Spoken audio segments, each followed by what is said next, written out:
2026 সালে তামিলনাড়ুতে এক বিশাল রাজনৈতিক ভূমিকম্প ঘটে। আজকের এই বিশ্লেষণে থাকছে মেগাস্টার থলপতি বিজয়ের ব্লকবাস্টার রাজনৈতিক উত্থানের গল্প। আমি হব ক্ষমতার একমাত্র কেন্দ্র। জোসেফ বিজয়ের এই আত্মবিশ্বাসী ঘোষণায় বুঝিয়ে দেয় তার নতুন নেতৃত্বের অটল প্রভাব। সবচেয়ে বড় চমক হল টানা 60 বছরের প্রতিষ্ঠিত রাজনৈতিক আধিপত্যকে সরাসরি চ্যালেঞ্জ ছুড়ে দেয় মাত্র 2 বছর বয়সী একটি দল। একেই বলা যায় মেসাইয়া ফ্যাক্টর। সিনেমার পর্দা থেকে পাওয়া মানুষের এই অন্ধ ভালোবাসাই সরাসরি পাল্টে গেছে নিখাদ রাজনৈতিক আনুগত্যে। এমজিআর ও জয়ললিতার মতো তারকাদের মুখ্যমন্ত্রী হওয়ার দীর্ঘ ঐতিহাসিক টাইমলাইনে 2026 সালে একেবারে চিরতরে যুক্ত হয়ে যায় বিজয়ের নাম। বিশাল জনসভার বদলে টিভিকে নিয়ে আসে এক অভিনব ডিজিটাল যুব বিপ্লব, আর এতে রাজনীতির পুরনো সমীকরণ একেবারে বদলে যায়।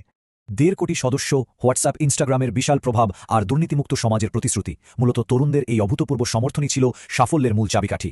ফলাফল, নিজেদের প্রথম নির্বাচনেই 34.92% ভোট পেয়ে যায় দলটি। রাজনীতিতে এমন ভূমিকম্প সত্যি আগে খুব একটা দেখা যায়নি। কিন্তু একটা বড় প্রশ্ন থেকেই যায়, মাত্র 2 বছর বয়সী একটা স্টার্টআপ দল কি আসলেই পুরনো রাজনৈতিক জায়ান্টদের হারাতে পারবে?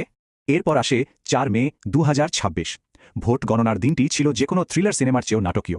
পুরো প্রতিষ্ঠিত রাজনৈতিক মহল রীতিমতো স্তব্ধ। অবাক করার বিষয় হল, প্রথমবার নির্বাচনে নেমেই বিধানসভায় 108টি আসন জিতে নেয় টিভিকে। এক কথায় অবিশ্বাস্য এক ধাক্কা। তবে সাসপেন্স এখানেই শেষ নয়। সংখ্যাগরিষ্ঠতার জন্য প্রয়োজন 118টি আসন, অর্থাৎ ম্যাজিক ফিগার থেকে তারা মাত্র 10টি আসন দূরে। তামিলনাড়ুর ইতিহাসে তৈরি হয় প্রথম ত্রিশঙ্কু বিধানসভা বা হাং অ্যাসেম্বলি। চারিদিকে তখন চরম উত্তেজনা আর এক অদ্ভুত রাজনৈতিক সাসপেন্স। ঠিক তখনই নিজের মাস্টারস্ট্রোক খেলেন বিজয়। কংগ্রেসের 5টি আসন এবং অন্যান্য ছোট দলগুলোর সমর্থন নিয়ে দারুণ এক কোয়ালিশন তৈরি করেন। সব মিলিয়ে তাদের আসন সংখ্যা দাঁড়ায় 120তে। ম্যাজিক ফিগার পার হয়ে তারা সফলভাবে সরকার গঠনের চূড়ান্ত নিশ্চয়তা পেয়ে যায়। এই ফলাফলে পুরো রাজনৈতিক মানচিত্রই বদলে যায়।